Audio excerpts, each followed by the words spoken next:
Cricket ಜಗತ್ತಿನಲ್ಲಿ number 3 slot ಅಂದ್ರೆ ಮೊದಲು ನೆನಪಾಗೋದೇ ವಿರಾಟ್ ಕೊಹ್ಲಿ. ಅದರಲ್ಲೂ T20 ಕ್ರಿಕೆಟ್ನಲ್ಲಿ ಕೊಹ್ಲಿ 3ನೇ ಕ್ರಮಾಂಕದಲ್ಲಿ ಅದ್ಭುತ ಪ್ರದರ್ಶನ ನೀಡಿದ್ದಾರೆ. ಹಲವು ಬಾರಿ ಭಾರತಕ್ಕೆ ಅಸಾಮಾನ್ಯ ಗೆಲುವು ತಂದುಕೊಟ್ಟಿದ್ದಾರೆ. ಅದಕ್ಕೆ T20 ವಿಶ್ವಕಪ್ನಲ್ಲಿ ಪಾಕಿಸ್ತಾನ ವಿರುದ್ಧದ ಪಂದ್ಯವೇ ಸಾಕ್ಷಿ. ಇನ್ನು 2016ರ T20 ವಿಶ್ವಕಪ್ನಲ್ಲಿ ಸೆಮಿಫೈನಲ್ಗೆ ಎಂಟ್ರಿ ನೀಡಬೇಕಂದ್ರೆ ಟೀಂ ಇಂಡಿಯಾ ಆಸೀಸ್ ವಿರುದ್ಧ ಗೆಲ್ಲಲೇಬೇಕಿತ್ತು. 161 ರನ್ಗಳ ಗುರಿ ಬೆನ್ನಟ್ಟಿದ್ದ ಧೋನಿ ಪಡೆ 94 ರನ್ಗೆ 4 ವಿಕೆಟ್ ಕಳೆದುಕೊಂಡು ಸಂಕಷ್ಟಕ್ಕೆ ಸಿಲುಕಿತ್ತು. ಆದರೆ 3ನೇ ಕ್ರಮಾಂಕದಲ್ಲಿ ಕ್ರೀಸ್ಗಿಳಿದಿದ್ದ ಕೊಹ್ಲಿ ಅಸಾಮಾನ್ಯ ಬ್ಯಾಟಿಂಗ್ ಮೂಲಕ ಆಸೀಸ್ ಬೌಲರ್ಗಳ ಮೇಲೆ ಸವಾರಿ ಮಾಡಿದ್ರು. ಅಜೇಯ 82 ರನ್ ಬಾರಿಸಿ ತಂಡಕ್ಕೆ ಗೆಲುವು ತಂದುಕೊಟ್ಟರು. ಅರೆ, T20 ಕ್ರಿಕೆಟ್ಗೆ ವಿದಾಯ ಘೋಷಣೆ ಮಾಡಿ ಆಗಿದೆ. ಸದ್ಯ ಅವರು ಟೆಸ್ಟ್ ಹಾಗೂ ಒನ್ಡೇಯಲ್ಲಿ ಮಾತ್ರ ಆಡ್ತಾ ಇದ್ದಾರೆ. ಹೀಗಿರುವಾಗ ಕೊಹ್ಲಿಯ T20 ಕತೆ ಯಾಕೆ ಹೇಳ್ತಿದ್ದೀರಾ ಅಂತೀರಾ? ಅದಕ್ಕೆ ಕಾರಣ ತಿಲಕ್ ವರ್ಮಾ. ಸದ್ಯ T20 ಕ್ರಿಕೆಟ್ನಲ್ಲಿ ತಿಲಕ್ ವರ್ಮಾ ಆರ್ಭಟ ಮಾಡ್ತಾ ಇದ್ದಾರೆ. ಸಿಡಿಲಬ್ಬರದ ಪ್ರದರ್ಶನ ನೀಡ್ತಾ ಇದ್ದಾರೆ. ಹೌದು, ದಕ್ಷಿಣ ಆಫ್ರಿಕಾ ವಿರುದ್ಧದ T20 ಸರಣಿಯಲ್ಲಿ ಈ ಯಂಗ್ಸ್ಟರ್ ಅಕ್ಷರಶಃ ಧೂಳೆಬ್ಬಿಸಿದ್ರು. ತಮ್ಮ ಸಾಮರ್ಥ್ಯ ಹಾಗೂ ತಾಕತ್ತನ್ನ ಪ್ರೂವ್ ಮಾಡಿದ್ರು. ಹರಿಣಗಳ ಪಡೆಯ ಬೌಲರ್ಗಳ ಮೇಲೆ ದಂಡಯಾತ್ರೆ ನಡೆಸಿದ್ರು. ಮೈದಾನದಲ್ಲಿ ಸಿಕ್ಸರ್ಸ್ಗಳ ಸುರಿಮಳೆಯನ್ನೇ ಸುರಿಸಿದ್ರು.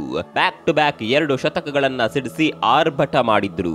ಫಸ್ಟ್ 2 ಪಂದ್ಯಗಳಲ್ಲಿ 4ನೇ ಕ್ರಮಾಂಕದಲ್ಲಿ ಆಡಿದ್ದ ತಿಲಕ್ ಫ್ಲಾಪ್ ಶೋ ನೀಡಿದ್ರು. ಇದರಿಂದ 3ನೇ ಕ್ರಮಾಂಕದಲ್ಲಿ ಅಬ್ಬರಿಸಲೇಬೇಕು ಅಂತ ಫಿಕ್ಸ್ ಆಗಿದ್ರು. ಅದಕ್ಕಾಗಿ ಮ್ಯಾಚ್ಗೂ ಮುನ್ನ ನಾಯಕ ಸೂರ್ಯ ಬಳಿ ತೆರಳಿ ನಾಳೆಯ ಪಂದ್ಯದಲ್ಲಿ ನನಗೆ ನಂಬರ್ 3ಯಲ್ಲಿ ಆಡೋದಕ್ಕೆ ಅವಕಾಶ ಮಾಡಿಕೊಡಿ ಅಂತ ಕೇಳಿಕೊಂಡಿದ್ರಂತೆ. ತಿಲಕ್ ಮನವಿಗೆ ಸೂರ್ಯ ಹಿಂದೆ ಮುಂದೆ ನೋಡದೆ ಗ್ರೀನ್ ಸಿಗ್ನಲ್ ನೀಡಿದ್ರು. ತನ್ನ ಮೇಲಿಟ್ಟ ನಂಬಿಕೆಯನ್ನ ಉಳಿಸಿಕೊಂಡ ತಿಲಕ್ ಶತಕ ಬಾರಿಸಿದ್ರು. 4ನೇ ಪಂದ್ಯದಲ್ಲೂ ಅದನ್ನೇ ರಿಪೀಟ್ ಮಾಡಿದ್ರು. ಅಲ್ಲಿಗೆ ಕ್ಯಾಪ್ಟನ್ ತನ್ನ ಮೇಲೆ ಇಟ್ಟ ನಂಬಿಕೆಯನ್ನ ಉಳಿಸಿಕೊಳ್ಳುವಲ್ಲಿ ತಿಲಕ್ ಯಶಸ್ವಿಯಾಗಿದ್ದಾರೆ. ಆದರೆ ಸೂರ್ಯನ ನಂಬರ್ 3 ಸ್ಥಾನ ಈಗ ಅಲುಗಾಡೋದಕ್ಕೆ ಶುರುವಾಗಿದೆ.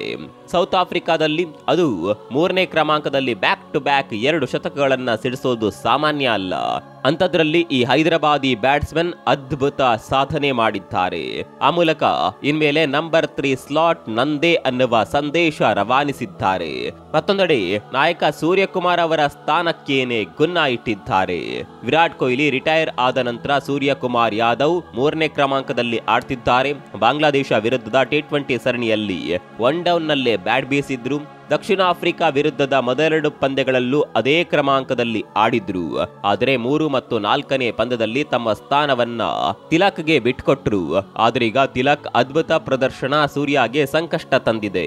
ಸೂರ್ಯ ಇನ್ಮೇಲೆ 4ನೇ ಕ್ರಮಾಂಕದಲ್ಲೇ ಫಿಕ್ಸ್ ಅನ್ನುವ ಮಾತುಗಳು ಕೇಳಿ ಬರ್ತಿದೆ. ಸೂರ್ಯಕುಮಾರ್ 3ನೇ ಕ್ರಮಾಂಕದಲ್ಲಿ ಆಡ್ತಿದ್ರು. ಆದರೆ ತಮ್ಮ ಸ್ಥಾನವನ್ನ ತಿಲಕ್ ವರ್ಮಾಗೆ ನೀಡಿದ್ರು. ಸಿಕ್ಕ ಅವಕಾಶದಲ್ಲಿ ಎಡಗೈ ಬ್ಯಾಟರ್ ಅದ್ಭುತ ಪ್ರದರ್ಶನ ನೀಡಿದ್ರು. ಇದರಿಂದ ಇನ್ಮೇಲೆ ತಿಲಕ್ ವರ್ಮಾ 3ನೇ ಕ್ರಮಾಂಕದಲ್ಲೇ ಫಿಕ್ಸ್ ಆಗಲಿದ್ದು ಸೂರ್ಯ 3ನೇ ಕ್ರಮಾಂಕವನ್ನ ಮರ್ತು ಬಿಡೋದು ಒಳ್ಳೆಯದು ಅಂತ ಮಾಜಿ ಆಟಗಾರ ಅಜಯ್ ಜಡೇಜಾ ಹೇಳಿದ್ದಾರೆ. ಅದೇನೇ ಇರಲಿ, ಭಾರತಕ್ಕೊಬ್ಬ ಪ್ರತಿಭಾವಂತ ಯುವ ಆಟಗಾರ ಸಿಕ್ಕಿಬಿಟ್ಟಿದ್ದಾನೆ. T20 ಕ್ರಿಕೆಟ್ನಲ್ಲಿ ಹೊಸದೊಂದು ಭರವಸೆ ಮೂಡಿದೆ. ಆದರೆ ಮುಂದಿನ ಪಂದ್ಯಗಳಲ್ಲೂ ತಿಲಕ್ ಇದೇ ಪ್ರದರ್ಶನ ನೀಡ್ತಾರಾ? ಸ್ಥಿರ ಪ್ರದರ್ಶನದ ಮೂಲಕ 3ನೇ ಕ್ರಮಾಂಕದಲ್ಲಿ ಪರ್ಮನೆಂಟ್ ಆಗಿ ಜಂಡಾ ಹೂರ್ತಾರ ಅನ್ನೋದನ್ನ ಕಾದು ನೋಡಬೇಕಾಗಿದೆ. ಈ ಬಗ್ಗೆ ನಿಮ್ಗೆ ಏನನ್ಸುತ್ತೆ ಕಾಮೆಂಟ್ ಮಾಡಿ.